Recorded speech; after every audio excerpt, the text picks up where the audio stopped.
that is almost a disclaimer to some things, just for the processes that are needed. I think that the two CDBG projects that we have, one is the Boys and Girls Club that's in place and ready to be funded. Right. And then the planning grant that we have for the city. And I think that periodically, they do this just as a matter of record to say that the city is trying to comply with all the things that are needed. And I think that what this is just documentation to make sure that we have got all of the processes in place that need to be as we go into this program, particularly Boys and Girls Club. No, it's not, this doesn't mention Boys and Girls Club. This is on the hood, it's talking specific in here. If you look on page number 1, in the second paragraph there. Again, it mentioned about low, moderate income home residents, neighborhoods, and residential areas where community development funds are utilized. And then they use this word, how you pronounce it, D-L-I-G-H-T-E-D, where when you look that word up in the dictionary, it's talking about coming in and taking over some big developer with his or her money. They come in and they buy it up, pull it up. We don't have a phone, you pull it up, they tell you that. This is the word that cities are using in big developments. Come in, taking people home, they board it up, boom. I'm not putting you, that's why the person should have been here. Well, I would think anything that you're speaking of would be involved in a plan or something at some future date. It's certainly not in anything that we have now. The CDBG grant process, you have to have a large percentage of low to moderate income beneficiaries, as they call it, or people do it, to be able to have these projects. And I'm sure that in different cities and different communities, they're used different ways. Since I've been here, we had a large CDBG grant in the prod level that took us years to finally finish, but we finally did.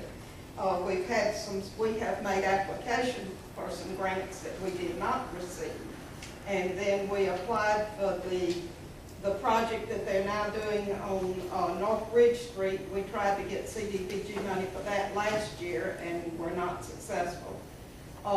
We applied for the planning grant and downtown planning and the Boys and Girls Club and were successful this year. So we've not had an active CDBG. We have an account at Alliant Bank that's had $41 in it for at least 12 years. Because since I've been the city clerk, that has not been an active project to be there. But it's very specific in all the rules and regulations. It's very specific in the way that the funds are taken care of. And I think, as I said, this is just a process that they're using to make sure that things are in order as they should be. Well, look on page 2, James, read first paragraph.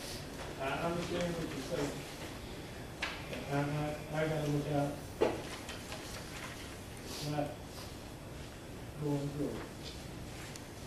And like I said, you come out the clerk to do all of this. If you read that whole paragraph. I mean, that's who I got. You know, and I was dealing It with, says on the back page who can send comments to, and it says to ADECA and VITA, Department of Housing and Urban Development. That basically, this is the plan, which is oftentimes just looked as, this is the framework for when you do receive these funds of what you're supposed to do.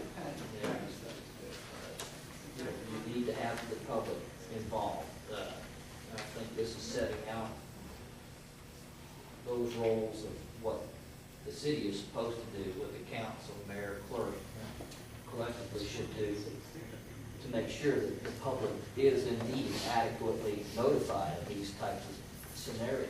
Well, we've always I know. done that, Councilman, but my point is, again, we're gonna use all this nice typed up, correct English, and periods and question marks. Again,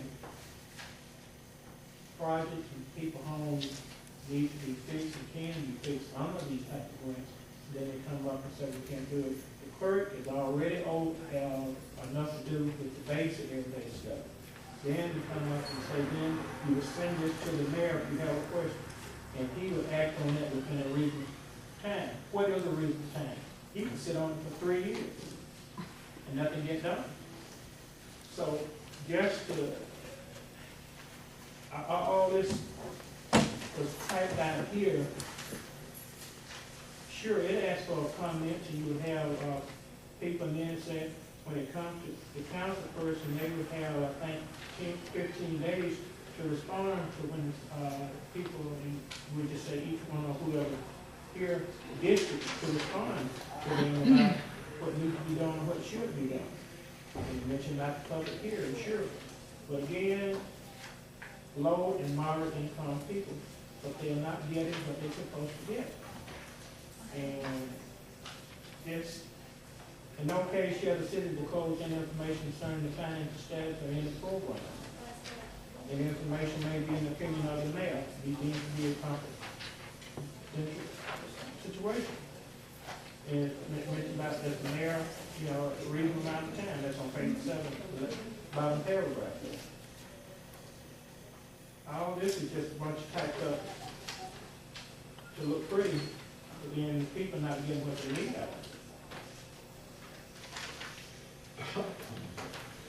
I mean, if Sarah, she needs to be here to talk on, they sent it to, they should have had somebody here, or I could ask them not to clerk didn't do this. They have never knocked our doors down trying to give us money. Now, I'm not There is trying a to get money. process that they ask you to follow, that you must follow, in order to be considered to get funding for any project. And the criteria that's laid out in here is we qualified because of that criteria that was laid out in there, or we would not have gotten the funding for the Boys and Girls Club. Nor would we have gotten the funding for the planning grant for downtown. Nor will we get the next grant that we apply for downtown. Mr. Shabir runs, Oh, sir, but he ma'am? no longer runs that now, it's before this. Okay, well, that's where we have normally dealt to, we've always been considered to have too much money up here. Well, that's their interpretation. They look at the figures up here. Emily, you worked in that office down there for years. They look at the makeup of Wetumpka. That's exactly right. I understand. And they say, well, you don't qualify. You don't need the help that someone else needs. So that's the reason we did the survey, Jordan, up and down the streets over there of North Bridge Street, Marshall Street, all in there, anything that was touching, trying to get the numbers like they needed to be in order to get the grant. But to demand them to be here? I didn't use that. No, I know that, but if we have had pretty good success with ADECA. And with Mr. Byard sitting there as the chairman of ADECA at this point in time, it has even opened some more doors, for us. But this is simply asking us to approve this, that this is the process we're going to follow if we're going to continue pursuing grants from ADECA. Where is the, we've already had resolutions where down to the years we've been saying, where those resolutions? I know. All I can say is that through the years, there have been attempts for CDBG projects. Right. There's only a certain pot of money that